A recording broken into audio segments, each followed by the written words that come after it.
Hello मेरे प्यारे साथियों, मैं फुलेंद्र सिंह और आपका मेरे यूट्यूब चैनल इंक्लूसिव अड्डा में स्वागत है। प्यारे साथियों, इस वीडियो के माध्यम से आज हम लोग देखेंगे यूपी डीएलएड सेकेंड सेमेस्टर के विज्ञान के प्रीवियस ईयर का ऑब्जेक्टिव क्वेश्चन। वीडियो में आगे बढ़ने से पहले यदि आपने इस वीडियो को अभी तक लाइक नहीं किया है तो वीडियो को लाइक कर लीजिए। साथ ही साथ चैनल पे नए हैं तो चैनल को सब्सक्राइब करके एक प्यारा सा कमेंट्स अवश्य लिख दीजिए। पहला प्रश्न जो है वह है, भारत के पहले अंतरिक्ष यात्री थे। तो भारत के प्रथम जो अंतरिक्ष यात्री थे वह थे राकेश शर्मा। जो यहाँ पे ऑप्शन नंबर 2 है वह करेक्ट आंसर हो जाएगा। चलिए नेक्स्ट हम लोग चलते हैं। पेट्रोल में होती है, पेट्रोल में होती है। देखिएगा, जो पेट्रोल होता है, पेट्रोल एक प्रकार का तरल पदार्थ है जो भौगोलिक उथल पुथल के फलस्वरूप जितने भी पेड़ पौधे दब गए उससे यह बना हुआ है। तो यह एक प्रकार का रासायनिक ऊर्जा है। अब हम आगे बात करते हैं, बल का एसआई मात्रक होता है। बल बल वह वाह्य कारक है जो किसी वस्तु को धकेल सकता है या खींच सकता है। इसका जो एसआई मात्रक होता है यह न्यूटन होता है। जो बल होता है यह एक सदिश राशि है। कौन सी राशि है? सदिश राशि है। जो इसका फॉर्मूला होता है F बराबर m इंटू ए। तो जो बल होता है, बल का एसआई मात्रक न्यूटन होता है। चलिए आगे हम लोग देख लेते हैं। केवल जंतु कोशिका में पाया जाता है, केवल जंतु कोशिका में पाया जाता है। तो यहाँ पे है माइटोकॉन्ड्रिया, सेंट्रोसोम, केंद्रक और कोशिका द्रव्य। तो केवल जंतु कोशिका यानी कि जंतुओं की कोशिका में सिर्फ पाया जाता है तो वह है सेंट्रोसोम। यहाँ पे माइटोकॉन्ड्रिया अगर पूछ लेता है कि पावर हाउस, शरीर का पावर हाउस किसे कहा जाता है, तो इसे हम लोग माइटोकॉन्ड्रिया पर आंसर देते। और जो श्वसन की क्रिया होती है वह माइटोकॉन्ड्रिया में ही संपन्न होती है। पर यहाँ पे जो केवल जंतु कोशिका में पाई जाती है तो ये हमारा आंसर हो जाता सेंट्रोसोम। चूना पत्थर का रासायनिक नाम है, चूना पत्थर का रासायनिक नाम है तो इसको बोलते हैं कैल्शियम कार्बोनेट। क्या बोलते हैं? कैल्शियम कार्बोनेट, जिसको हम लोग CaCO3 के फार्मूले से जानते हैं। मतलब कि चूना पत्थर का रासायनिक सूत्र है CaCO3, इसको हम लोग कैल्शियम कार्बोनेट के नाम से जानते हैं। चलिए अब हमारा आता है 2022 का क्वेश्चन, जो यहाँ पे छठवां क्वेश्चन है। 6 से 10 तक ये 2022 के क्वेश्चन होने वाले हैं। तो आप लोग वीडियो को लास्ट तक अवश्य देखिए। यहाँ पर दिया गया है, एमकेएस पद्धति में ऊर्जा का मात्रक क्या है? एमकेएस पद्धति में ऊर्जा का जो मात्रक होता है वह जूल होता है। नेक्स्ट हम लोग देख लेते हैं, नासा का मुख्यालय कहाँ स्थित है? आंध्र प्रदेश, बंगलुरु, यूरोपीय संघ, वाशिंगटन डीसी। जो नासा है यह इसका जो मुख्यालय है वह वाशिंगटन डीसी में स्थित है। चलिए अगला क्वेश्चन हमारे पास है, निष्क्रिय गैसों के इलेक्ट्रॉनिक विन्यास होते हैं। देखिएगा, जो इलेक्ट्रॉनिक विन्यास होते हैं निष्क्रिय गैस, निष्क्रिय गैस के जो अष्टक होते हैं वो पूरे होते हैं, यानी कि इनके लास्ट कक्षा में 8 इलेक्ट्रॉन होंगे। कितने इलेक्ट्रॉन होंगे? लास्ट कक्षा में 8 इलेक्ट्रॉन होंगे। तो यहाँ पे 2 और 8, ये हमारा निष्क्रिय गैस का इलेक्ट्रॉनिक विन्यास है। और इलेक्ट्रॉनिक विन्यास अगर निष्क्रिय गैस पूछ रहा है तो वहाँ पे 2 क्या चीज, 2 नहीं, लास्ट के जो डिजिट होना चाहिए वो 8 होगा तो वह क्या हो जाएगा? निष्क्रिय गैस हो जाएगा।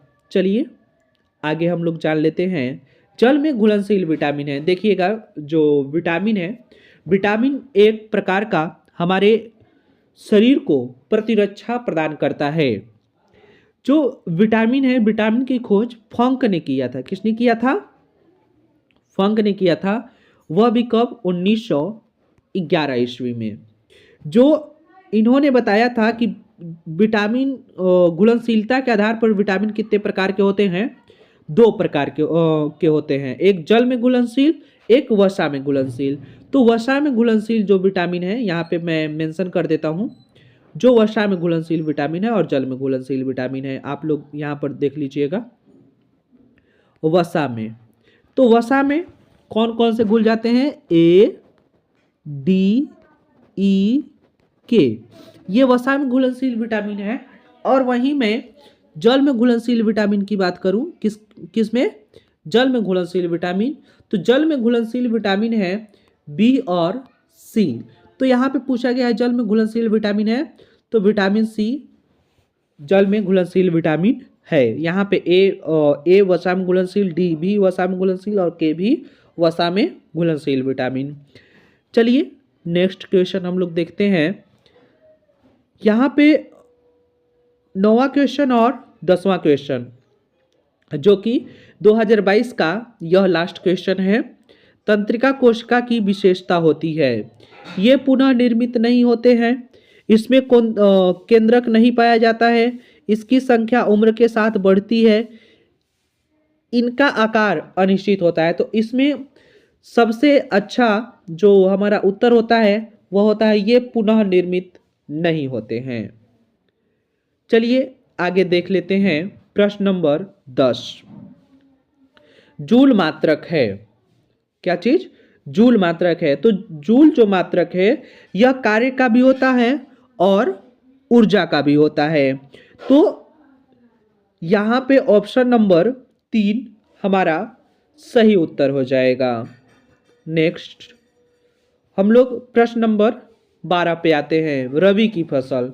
रबी की फसल मतलब कि जो गर्मियों में जिसकी कटाई हम लोग मार्च या अप्रैल महीने में करते हैं, उसे हम रबी की फसल कहते हैं। इसकी जो बुआई होती है वह नवंबर से दिसंबर मंथ में होती है। तो हम यहाँ पर देख लेते हैं, रबी की फसल है मक्का, ज्वार, बाजरा और चना।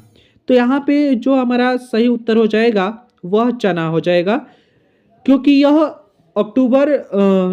नवंबर या दिसंबर महीने में लगाया जाता है और वही मार्च या अप्रैल के महीने में काट लिया जाता है। नेक्स्ट चंद्र ग्रहण की घटना होती है, चंद्र ग्रहण और सूर्य ग्रहण। देखिएगा चंद्र ग्रहण की जो घटना होती है यह पूर्णिमा के दिन होती है और जो सूर्य ग्रहण की घटना होती है वह अमावस्या के दिन होती है। तो हम यहाँ पे देख लेते हैं अमावस्या के, और एक मिनट सॉरी, यहाँ पे चंद्र ग्रहण की घटना जो होती है यह पूर्णिमा के दिन होती है। आप पूर्णिमा के दिन ही चंद्र ग्रहण को देख सकते हैं, वहीं सूर्य ग्रहण को देखने के लिए आपको अमावस्या का वेट करना होता है। चलिए चंद्र ग्रहण की स्थिति बता देते हैं। जो चंद्र ग्रहण होता है यहाँ पे पृथ्वी होती है और यहाँ पे अगर सूर्य है और यहाँ पे चंद्रमा है, तो सूर्य से जो प्रकाश पृथ्वी से कुछ भागों से टकराएगा और पूरी तरह से चंद्रमा पे जब नहीं पहुंच पाता है, ये पहुंच गया और ये वाला भी पहुंच गया, और इसका जो है जिस भाग का नहीं पहुंच पाता है उसका यहाँ पे क्या बन जाता है? छाया बन जाता है। इसी को हम लोग कहते हैं चंद्र ग्रहण। यह एक भौतिक घटना है। ठीक है, चलिए हम लोग बात करते हैं प्रश्न नंबर 14 की।